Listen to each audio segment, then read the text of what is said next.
Hello everyone, সবাই কেমন আছো? আশা করছি সবাই ভীষণ ভালো আছো, সুস্থ আছো। আমি তো ভালোই আছি। জানি অনেক দিন হয়ে গেছে তোমাদের সাথে কোনো রকম ভিডিও আমি শেয়ার করতে পারিনি। বিশ্বাস করো, প্রচণ্ডই ব্যস্ততার মধ্যে দিয়ে যাচ্ছি আমি। এই মাসটা তো প্রচুর ব্যস্ত থাকবো। আজকে তোমাদের সাথে একটা ছোট্ট করে ভিডিও শেয়ার করছি। আজকে আমাদের 6th ম্যারেজ অ্যানিভার্সারি। সো তোমাদের সাথে আজকের ভিডিওটা অনেক আগে থেকেই ভেবেছিলাম একটুখানি শেয়ার করবো, বাট বিশ্বাস করো এতটা ব্যস্ত যে কোনো প্ল্যানিং করতে পারছি না। কোনো প্ল্যানিং এবছরেও আমাদের নেই। তো যাই হোক, একটুখানি আমরা এখন বেরোবো। আমি এখন আমার বাড়িতে আছি, মানে আমার মায়ের বাড়িতে এসেছি। তো এখন যাব, একটু রেডি হব, একটু বেরোবো। আর আমি আজকে ভেবেছিলাম বাইরেই খাওয়া দাওয়া করবো, কিন্তু যাই হোক মা বললো আয় আয় রান্না করছি আমি আজকে, দিনটা আয়। তো সেই জন্য আসা, আর আমি আসলাম। তো আমরা একটুখানি বেরোবো, কী করবো তোমাদের সাথে যতটা পারবো শেয়ার করবো। আর তোমরা প্লিজ কেউ রাগ করো না, কারণ আমি একদম সত্যিই সময় পাচ্ছি না, ভীষণ ব্যস্ততার মধ্যে দিয়ে যাচ্ছি। তো চলো এখন আমি রেডি হই, আর কি করি না করি তোমাদের সাথে সবটা শেয়ার করব। তাহলে দেখতে থাকো আর সঙ্গে থাকো। আর প্লিজ কেউ রাগ করো না, আমি এই মান্থটা গেলে তোমাদের সাথে ভিডিও অবশ্যই শেয়ার করার চেষ্টা করব যতটা পারবো। তো সবাই চলো দেখতে থাকো। আপাতত আমি রেডি হই, তারপর তোমাদের সাথে আবার কথা বলছি। তো দেখো ফাইনালি আমি একদম রেডি হয়ে গেছি। আর এখানে চলে এসেছি অফিস থেকে। বলো তোমার ফিলিংস বলো। আমার ফিলিংস আমার ফিলিংস আবার কি? এই খাওয়া দাওয়া বন্ধ কি ফিলিংস করবো? আজকে তো তুমি কিছু খাবে, আজকে তো রুলস বা রুটিন ব্রেক করছো। Routine break. আর তোমাদেরকে দেখিয়ে দিই, এইটা সামনে থেকে দেখাই, দাঁড়াও। এটা আমাকে দিয়েছে 6th অ্যানিভার্সারিতে, দেখতে পাচ্ছ এই পলাটা দিয়েছে। হ্যাঁ, পলা বাঁধানোটা দিয়েছে, করে যাচ্ছি। তো আমরা এখন বেরোচ্ছি। যাচ্ছি, কোথায় যাচ্ছি তোমাদের সাথে সবটা শেয়ার করবো, তাহলে দেখতে থাকো সঙ্গে থাকো। এখন বেরিয়ে পড়েছি। আর অ্যাকচুয়ালি প্রচণ্ড ঠান্ডা পড়ে গেছে, বাইরে বেরিয়েই বুঝলাম, কিন্তু ওই যে আমি স্টাইল দিচ্ছি ওই জন্য গায়ে কিছু দিইনি। তোমার দাদাভাই কিন্তু সোয়েটার পরে নিয়েছে, হাফ সোয়েটার। তো চলো এখন আমি যাচ্ছি অ্যাকচুয়ালি কেকের দোকানে কেক কিনতে। তো চলো আগে কেকের দোকানে যাই, গিয়ে তোমাদের সাথে কথা বলছি। তো আলটিমেটলি কেকের দোকানে চলে এসেছি, আর অনেকটা রাতও হয়ে গেছিলো। তারপর আমি অনেক বেছে অ্যাকচুয়ালি কেকের সবগুলো ফ্লেভারই আমার অলমোস্ট ট্রাই হয়ে গেছে।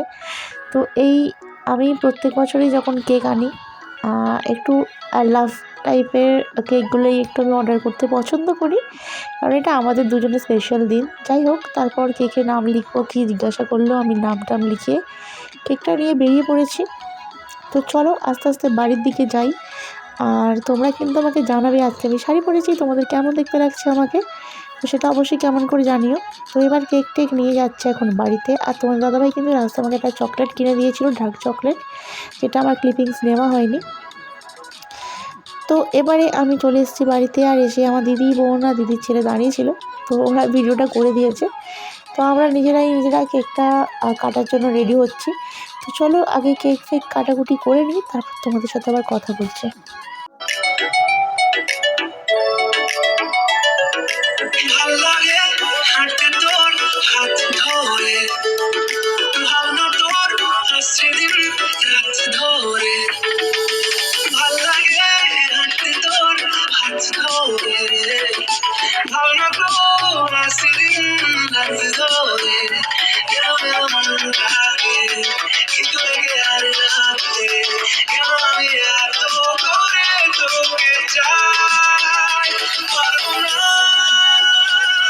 আমি ছাড়তে তোকে পারবো না,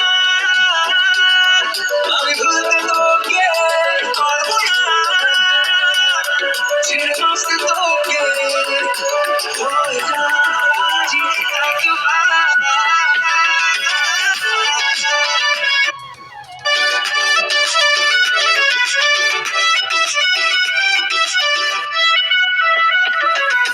ভাল লাগে চাইলে তুই আর চোখে, চাইছি তোর ওই দু চোখ আর কাউকে। ভাল লাগে চাইলে তুই আর চোখে, চাইছি তোর ওই দু চোখ আর কাউকে। কেমন দিস করে সারাটা দুপুর ধরে বসে বসে মনে চলি কল্পনায়। আর আমি এখানে ডিনার করতে চলে এসেছি। পরোটা, চিকেন হয়েছিল আর মিষ্টি। তো যেহেতু আমাদের এখন সব কিছু খাবার রেস্ট্রিকশানস চলছে, তাই জন্য আমরা জাস্ট প্লেন পরোটা চিকেন করেছিলাম, লুচি ফুচি খাইনি। আর এদিকে আমি খেতে বসে গেছি। তো তো চলো আগে খাওয়া দাওয়া কমপ্লিট করি, এবার আস্তে আস্তে বাড়ির দিকে যাই। তোমাদের সাথে এইটুখানি ব্লগ শেয়ার করার ছিল। ভিডিওটা কেমন লাগলো অবশ্যই জানাবে, ভালো লাগলে লাইক কমেন্ট শেয়ার করতে ভুলো না। আর আমার চ্যানেলে নতুন হলে অবশ্যই চ্যানেলটাকে সাবস্ক্রাইব করে পাশে থাকা বেল আইকনটাকে অল করে দিও, যাতে সমস্ত ভিডিও নোটিফিকেশান তোমরা সবার আগে পেয়ে যাও। আমি এখানে দেখতে পাচ্ছ ব্যাগপত্র নিয়ে একদম রেডি হয়ে গেছি। তো চলো আমরা আস্তে আস্তে বাড়ি যাই, আর তোমরা চ্যানেলটাকে সাবস্ক্রাইব করে দাও। টাটা।